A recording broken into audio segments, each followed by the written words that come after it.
What was sealed beneath that cider house had been waiting for the right person to find it. The town of Calloway had driven past that building for 23 years and called it a loss. Edwin Marsh was 71 years old.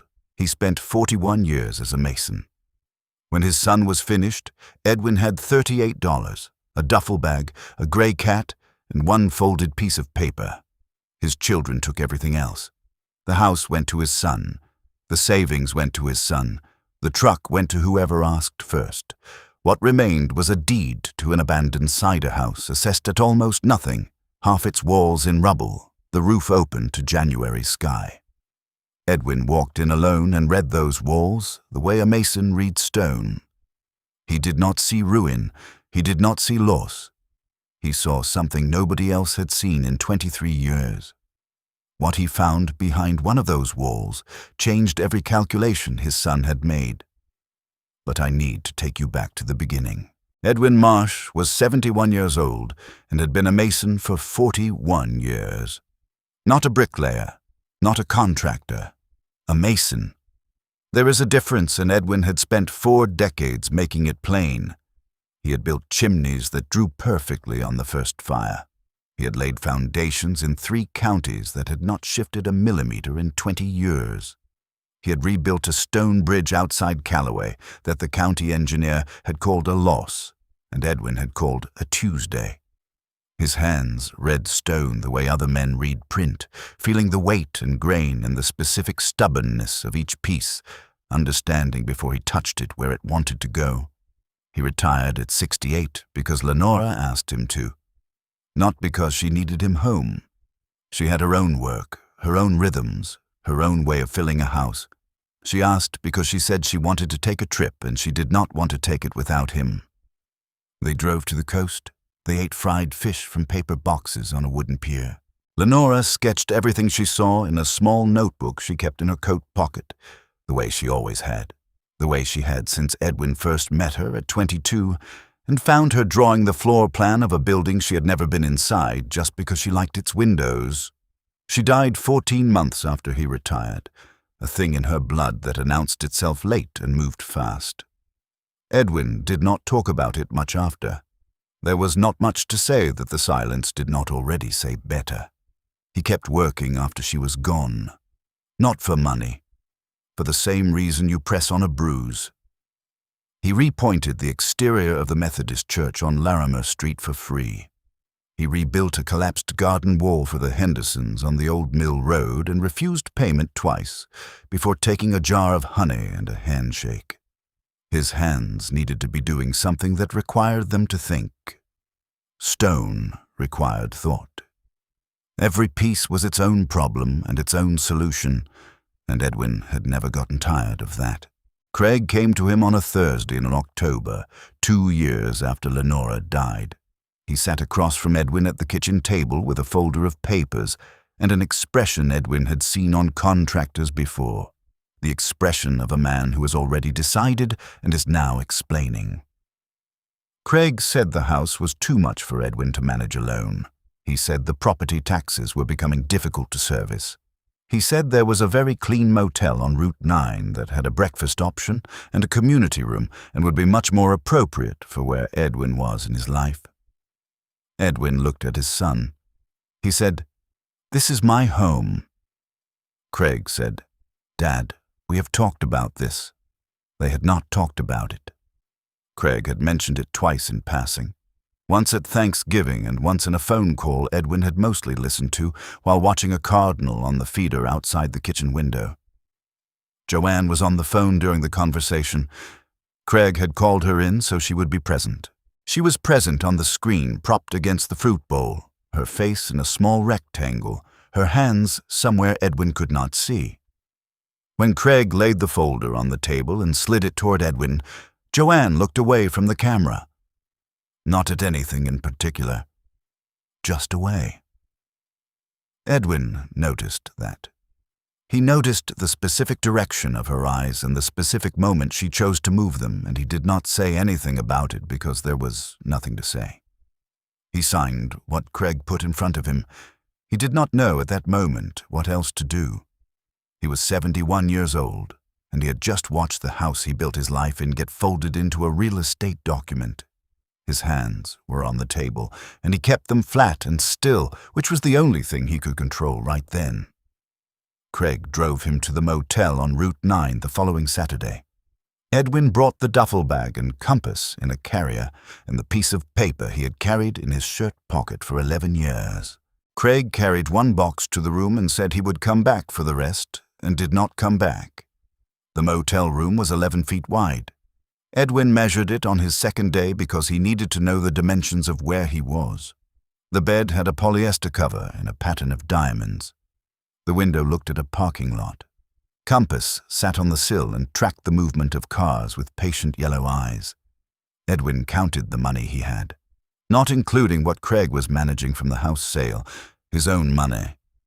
The $38 in his wallet and a savings account Craig did not know about because Lenora had opened it in her name and added Edwin's after he retired, and neither of them had mentioned it to the children because they had learned over the years that some things are better kept in the family, meaning the two of them, meaning the actual family.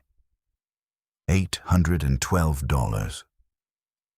He spread Lenora's floor plan on the motel bed and looked at it. He had looked at it many times in 11 years.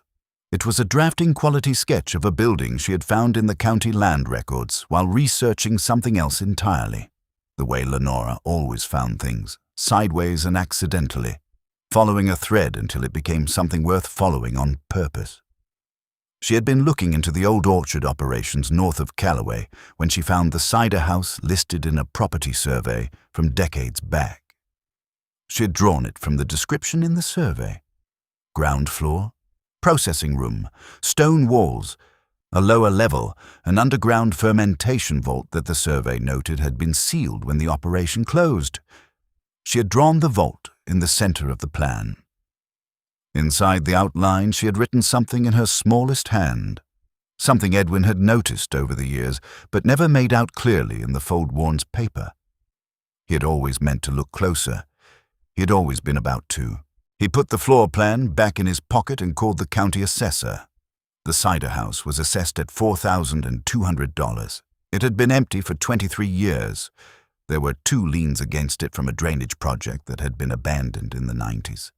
The total cost to acquire it, liens and all, came to $790. Edwin left $43 in the savings account for emergencies and bought a cider house. He took a bus.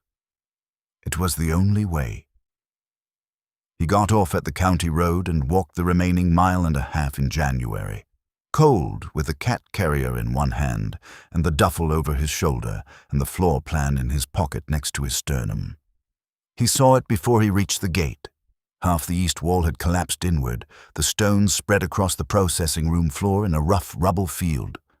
The roof was partially standing over the west section and fully open over the east, the sky showing through in a gray rectangle.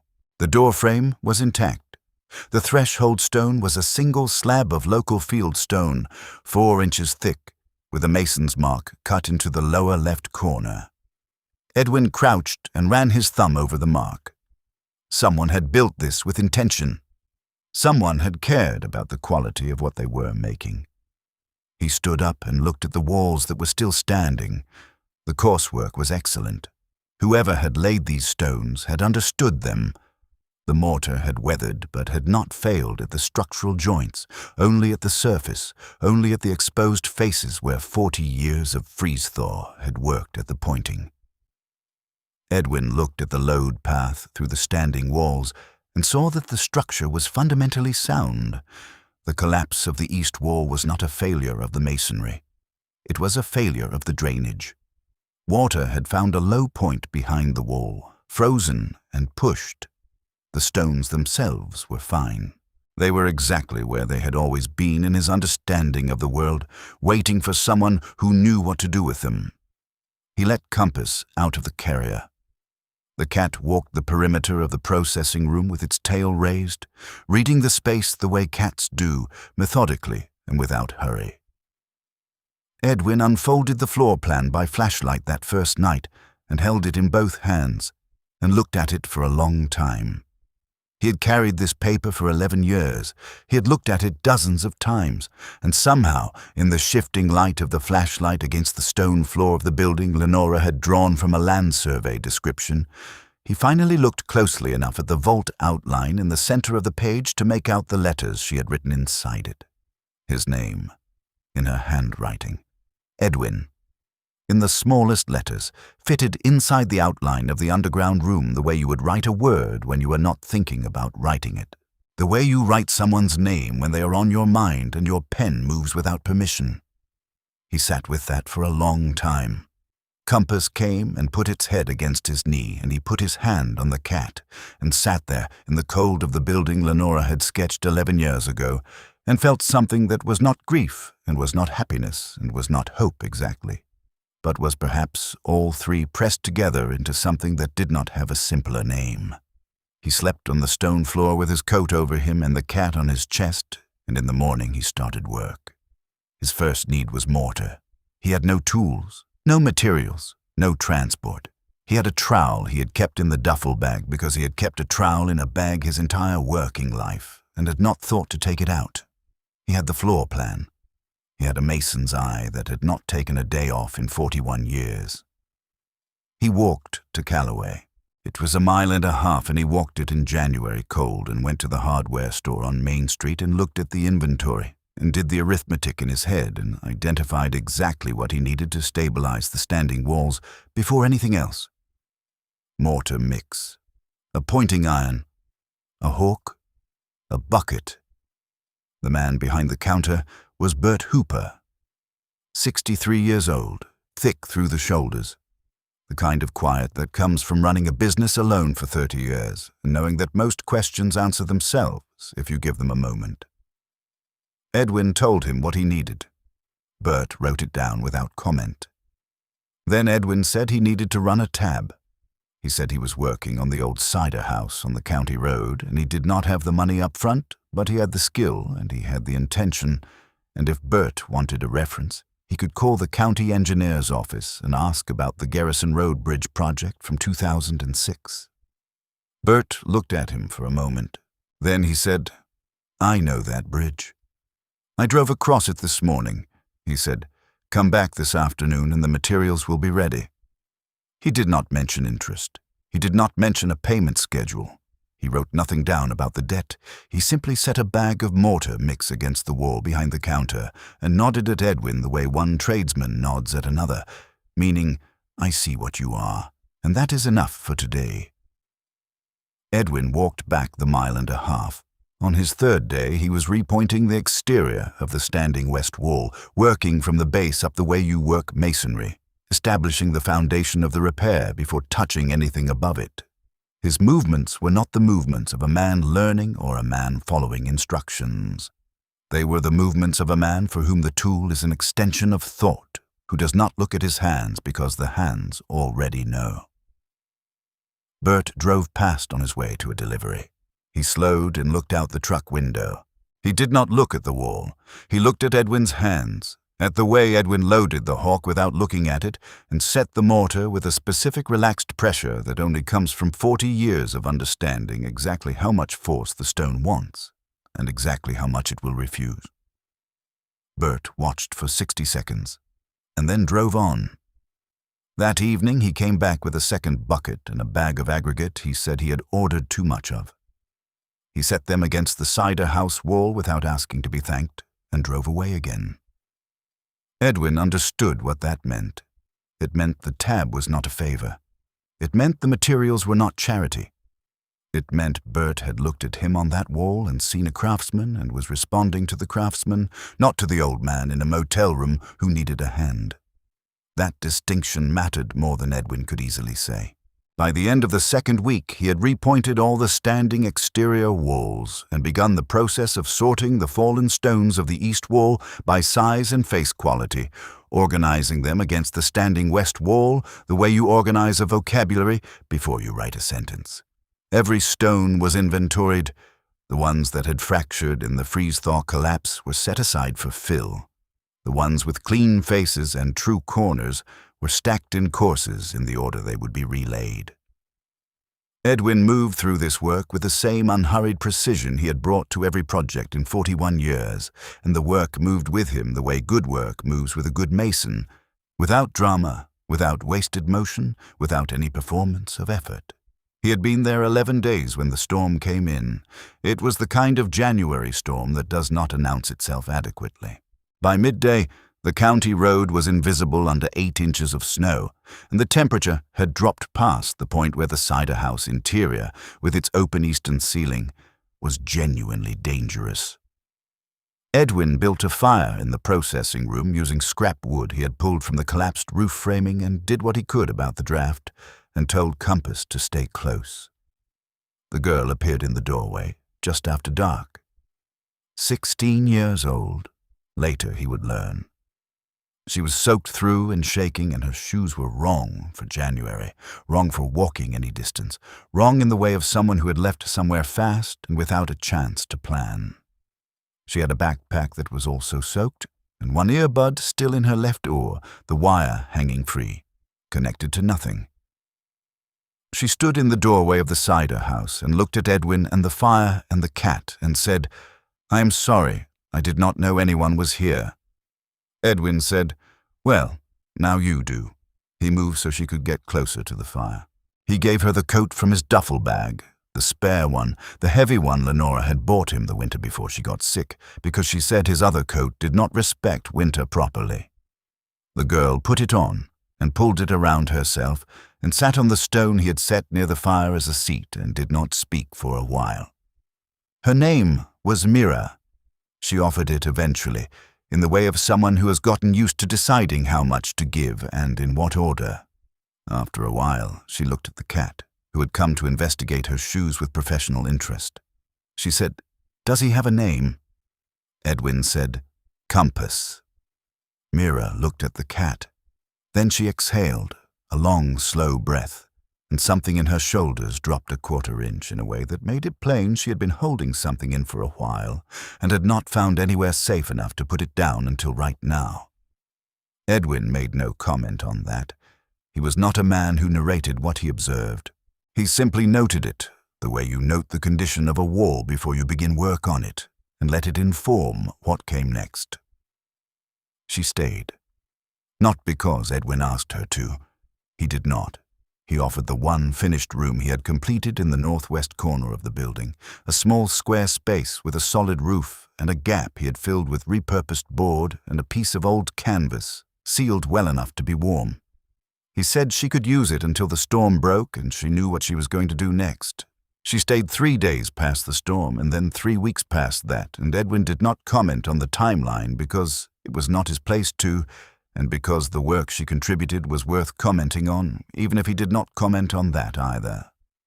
She was organized and resourceful, and she had learned how to mix mortar correctly by watching Edwin for 4 days and asking 3 precise questions and then asking nothing else because she had understood. Craig called on the 14th day.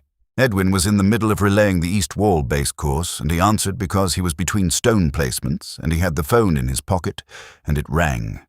Craig said, "How is the motel?" Edwin said, "I am not at the motel." There was a pause. Craig said, "Where are you?" Edwin said, "I'm working." He did not elaborate. He set the next stone while Craig was formulating his follow-up question and found the stone wanted to rotate 45 degrees before it would seat properly. So he was attending to that when Craig's voice came through again and he said, "Dad, I wish you would tell me what you are doing." Edwin said, "I know you do." He ended the call. Ray Duckett showed up on a Wednesday morning in the 3rd week of February. He came on foot from the direction of Calloway, which meant he had walked the 1.5 miles, which meant he either did not have a vehicle or had made a choice about not using it. He was 58 years old, with a veteran's posture and a veteran's way of approaching a place, reading it from the outside before committing to entry.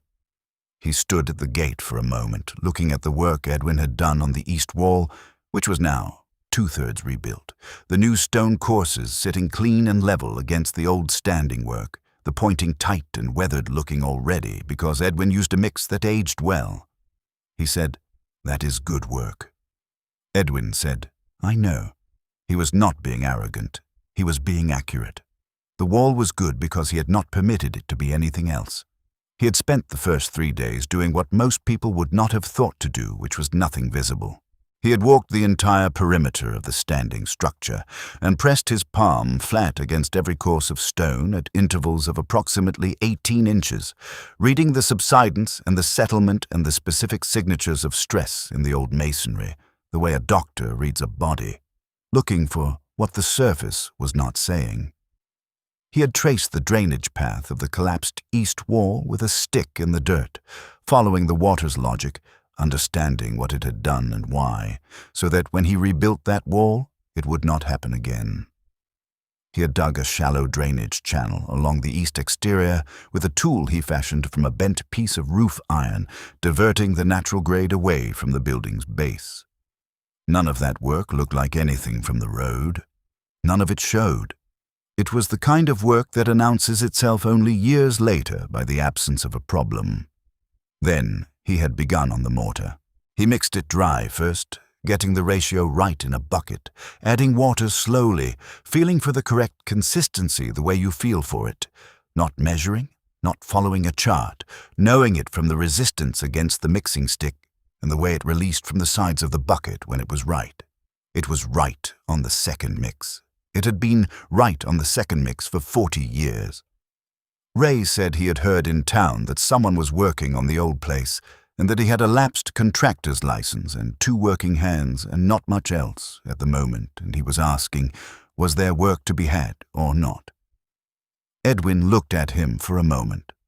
Not at his face, at his hands, at the way he was standing, which was the way of a man who is used to doing things and is temporarily without things to do, which is a specific kind of difficulty that Edwin understood from the years after Lenora died. Edwin said, "Can you work stone?" Ray said, "I can learn anything once." That was the right answer. Edwin handed him a hawk and a trowel, and showed him once how to load the hawk and once how to set the mortar, and then watched him try it. Ray did it wrong the first time. He corrected the second time without being told what he had done wrong, which meant he understood the feedback in the stone itself, which meant he was the kind of person whose hands could think. Edwin said, "Do the south-facing face from the corner. Keep your courses level." Ray started work. 3 weeks in, Edwin built a table. He had been thinking about it for a while. He had the stone for it, a slab of local limestone he had salvaged from the collapsed east wall, 4 feet by 2.5 feet, with a flat, clean face that wanted to be a surface. He set 2 short courses of block beneath it for legs, mortared solid, and laid the slab on top and leveled it with a rubber mallet at a spirit level he had borrowed from Bert and not yet returned. The table was in the main processing room, which was now fully under roof, the new roof boards scavenged from a barn sale Bert had mentioned and hauled out in Bert's truck on a Saturday morning, because Bert had by then established a pattern of appearing with useful things at useful moments and pretending it was logistical coincidence. The first meal at that table was soup. Mira made it from tinned things and 1 onion. Ray brought bread from the Calloway bakery that had been marked down at closing.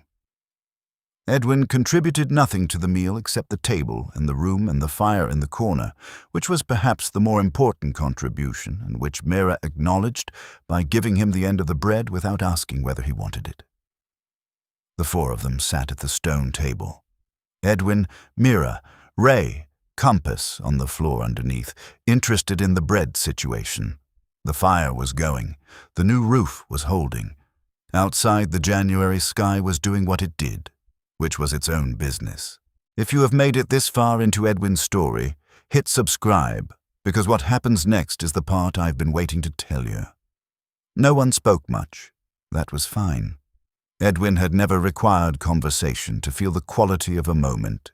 He knew the quality of this one. He had been in rooms all his life, rooms he had built and rooms he had repaired and rooms he had passed through, and he knew the difference between a room that was just a room and a room that had become something a room could become when the right things happened inside it. This was the second kind.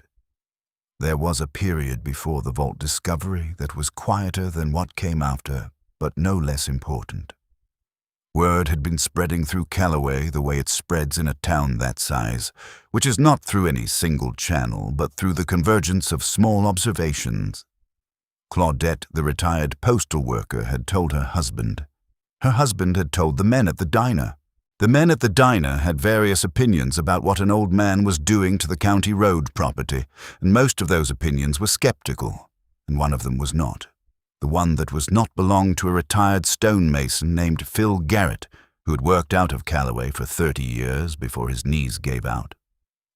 Phil drove by the cider house on a Wednesday morning and pulled over and looked at the east wall work through his truck window for a long time without getting out.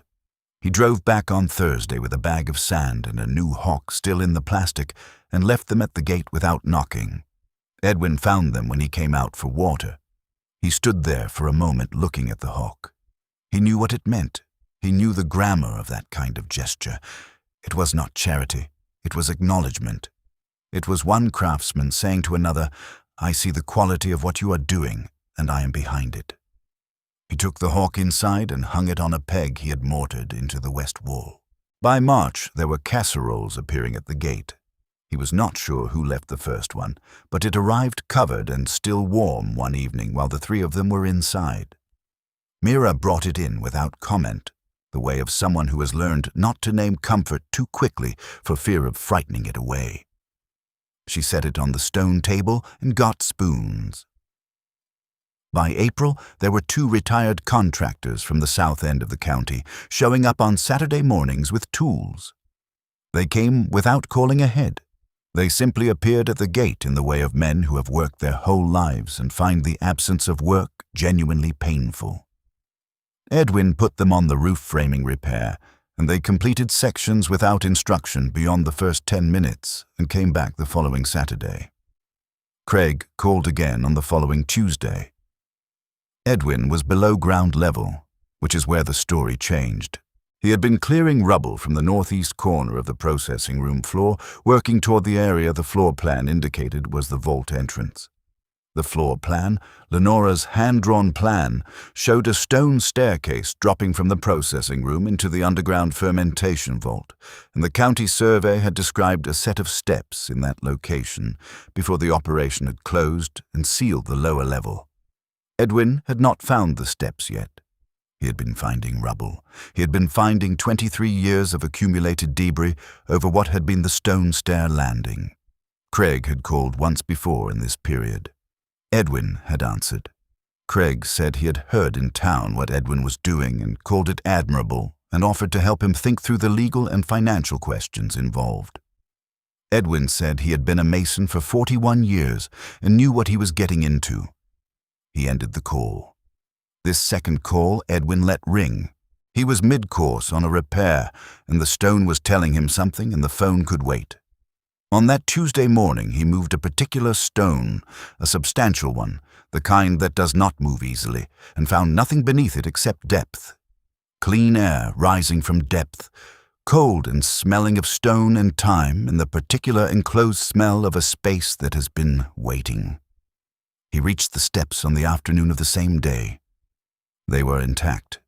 He went down them with the flashlight. The vault was a low-arched room, perhaps 18 feet long and 12 feet wide, lined entirely in cut stone, a quality of stonework he recognized as the work of someone who knew exactly what they were doing. The arch above him was a barrel vault, which is the proper form for this kind of underground space, and the keystone was seated perfectly, meaning the vault had held for however many decades it had been sealed and would hold for however many more. The floor was stone, dry. The walls were sound. There was a thin line of mineral deposit on the north wall where moisture had found a path at some point in the past and then been stopped by the integrity of the masonry, which told Edwin that the original builder had known how to handle drainage at depth and had done it correctly. He stood in the vault for a long time. Then he went back up the steps and retrieved the floor plan from his shirt pocket and brought it down into the vault and held it in the flashlight beam and looked at what Lenora had drawn and what she had written inside the outline of the room where he was now standing. His name. Edwin.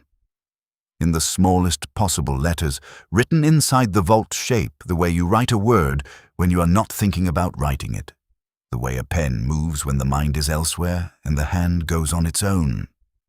He had carried this paper for 11 years. He had looked at it dozens of times. He had meant to look closely at that writing many times and had not looked closely enough, and had not found it until the night he slept on the floor of the building she had sketched from a description in a land record. He sat on the steps of the vault with the floor plan in his hands, and stayed there until he heard Mira calling from the processing room above, asking if he was all right down there, and he said yes. Give him a minute, and she gave him the minute, and he folded the floor plan carefully along its original creases and put it back in his shirt pocket and went up the steps to tell them what was below. Ray said, "How deep is the arch?" Edwin said, "Sufficient." Ray looked at him for a moment, and then he said, "We are going to need more mortar then." Mira did not say anything. She went and got the flashlight and went down the steps and came back up after a while and said, "It is the most beautiful room I've ever seen." Edwin said, "It will be better when it is finished." He did not call Craig back. There was a period in the following weeks where the work in the vault became the center of everything. The walls needed repointing at the lower courses where some moisture had gotten in over the years, not badly, not structurally, but enough that Edwin wanted it addressed before anything else was stored down there. Ray worked beside him in the low space, learning the particular quiet demands of pointing work in a confined area where your movements have less room and your attention has to compensate. He was a good learner, Ray. He made each mistake once and then he did not make it again, which is the most a mason can ask. Mira brought the lamp down and set it on a stone and worked on the floor, clearing the fine silt that had settled over the decades, sweeping it into a bucket and carrying it up the steps one bucket at a time, a task nobody assigned her. She simply saw it needed doing and did it. Edwin accepted the Saturday helpers with the same economy. He accepted everything, without excessive thanks, without performance, simply incorporating what was offered into the work and getting on. The inspector came in May. A complaint had been filed with the county. Edwin did not know by whom and did not ask. The inspector was a young woman with a clipboard and the professional wariness of someone who has been sent to locations where the news is bad and has learned to expect it. She walked through the property with Edwin beside her and said very little for the first 20 minutes. She asked to see the structural work on the east wall. Edwin showed her. She ran her hand along the pointing and looked at the coursework and looked at the way the new stones sat against the old stones and said nothing for a moment. Edwin watched her hand on the wall. He could read in the pressure of her fingertips that she was feeling what he had felt, the density of the stone and the integrity of the joint, the specific rightness of mortar that has been set correctly. She was not a mason, but she had been doing this work long enough that her hands had learned some of what hands learn. Then she asked about the vault. Edwin took her down the steps. She stood in the vault and looked at the barrel arch above her, and at the repointed walls and at the stone floor Mira had cleared down to clean original surface. She looked for a long time. Then she said, "Who did the structural work?" Edwin said, "I did." She said, "All of it?" He said, "With help." She wrote something on the clipboard and came back up the steps and walked the rest of the property and looked at the roof and the drainage and the repaired window openings and made notes Edwin did not try to read. At the end, she stood in the processing room and looked at the stone table and the fire grate and the evidence of 3 people living and working in a building that had been written off as a loss by everyone except one man with a trowel and a floor plan. She said, "Mr. Marsh, this building is in better structural condition today than 90% of the occupied properties in this county. I want you to know that." She signed the inspection form. She said, "Do you need a copy for your records?" Edwin said, "Yes." She gave him a copy. She shook his hand.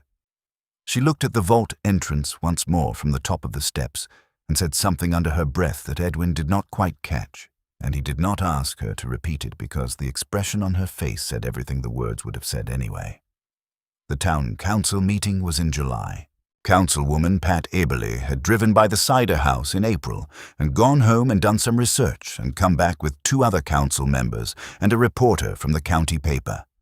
The reporter wrote a piece that ran on the front page of the Thursday edition. The piece was not dramatic. It was factual.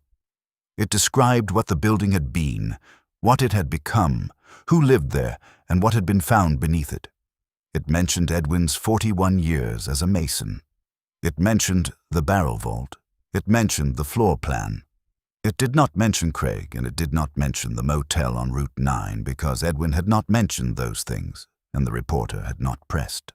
But people can read a front-page story and understand what is in it and what is missing from it, and Calloway did both. The council voted to designate the old cider house as a county heritage site. They presented Edwin with the Community Stewardship Award at the July meeting, a framed certificate and a wooden plaque that Edwin later hung on the vault wall with 2 masonry anchors he set himself.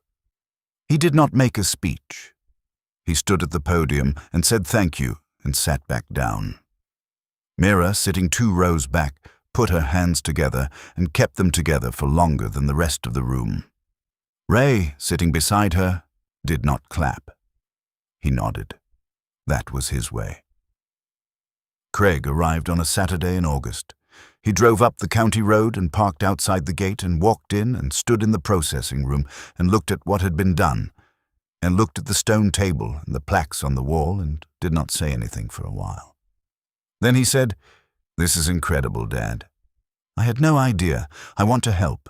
If there is financing to be arranged, or if there are legal questions about the heritage designation and how it affects the property value, I would really like to be involved in making sure this is set up correctly." Edwin looked at his son for a moment. He said, "Craig, I need to tell you something, and I need you to hear it." He said, "You took my home and called it a kindness. You put me in a room I could not stand up straight in and called it appropriate.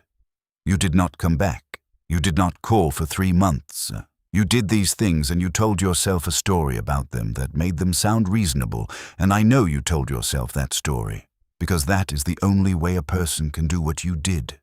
He said, "I do not need your help with financing. I do not need your help with the legal questions. I built this building with my hands and with the help of people who offered their help because they wanted to offer it, not because they wanted something it might become." He said, "You are welcome to come and see what I have built. I am not going to pretend you are not my son, but I need you to understand that this is not your project and it is not your opportunity, and I do not require your management." He said all of this quietly and without anger and without cruelty, and when he was finished, he asked Craig if he would like some coffee. Craig said no. Craig left. Edwin went to the window and watched the car drive back down the county road. Compass jumped up on the stone table and sat there and looked at Edwin with the patient authority of a cat who has watched a great deal and formed opinions. Joanne's letter came 2 weeks later. It was 3 pages long, handwritten. She said she had known what was happening the day it happened, and she had said nothing, and she had been living with that since. She said she did not expect him to forgive her. She said she did not know what she expected. She said she was sorry. Edwin read the letter at the stone table with Compass in his lap and the floor plan folded beside his coffee cup. He thought about it for 2 days. Then he wrote back 1 sentence. He wrote, "Come and see what I have made with what you left me." He sent it and did not wait for an answer. The door was open. Whether she came through it was her work to do. The cider house in autumn was something people came to see. Not because it was famous, because it was the kind of place that exists in very few towns, a place that had been transformed so completely and so honestly that the transformation itself had become visible. You could see it in the way the stone sat.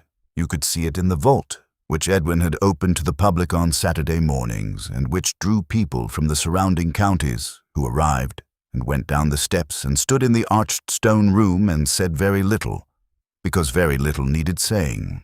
Mira had her own room now, properly finished, with a window that looked onto the kitchen garden she had started in the south corner of the property. She was taking a course through the county library's online program. She did her work at the stone table in the mornings while Edwin read the paper, and Ray drank coffee standing up because he preferred to stand in the mornings, which Edwin had stopped commenting on. The new person arrived on the first Saturday of October. He was young, perhaps 19 or 20, with a backpack that was too heavy for the distance he had walked and shoes that were wrong for the cold. He came to the gate and stood there looking at the property with the specific expression of someone who has run out of other places to look. Edwin saw him from the window. He put down his coffee and went to the door and opened it and said, "Come in. It is cold." The young man said, "I do not want to be any trouble." Edwin said, "You are not any trouble." He said, "There is coffee." He stepped back from the doorway. The young man came in. Compass appeared from somewhere and went directly to the new person and sat on his feet, which was the cat's standard assessment protocol and which Edwin had come to trust as reliable. That evening, Edwin went down to the vault alone. He sat on the lower steps with the lamp on the floor and the floor plan unfolded on his knee. He looked at the arched walls he had repointed, and the floor mirror had cleared, and the stone he had relaid, and the whole of the room Lenora had drawn from a land record description 11 years ago, before she knew she was sick, before either of them knew anything, except that there was a room somewhere that deserved to be brought back. He thought about her, the way he thought about her most evenings, not with the sharp early grief, but with the longer kind. The kind that settles into the shape of a life and becomes part of it, inseparable from everything else. He thought about the coast trip and the fried fish and the small notebook she kept in her coat pocket.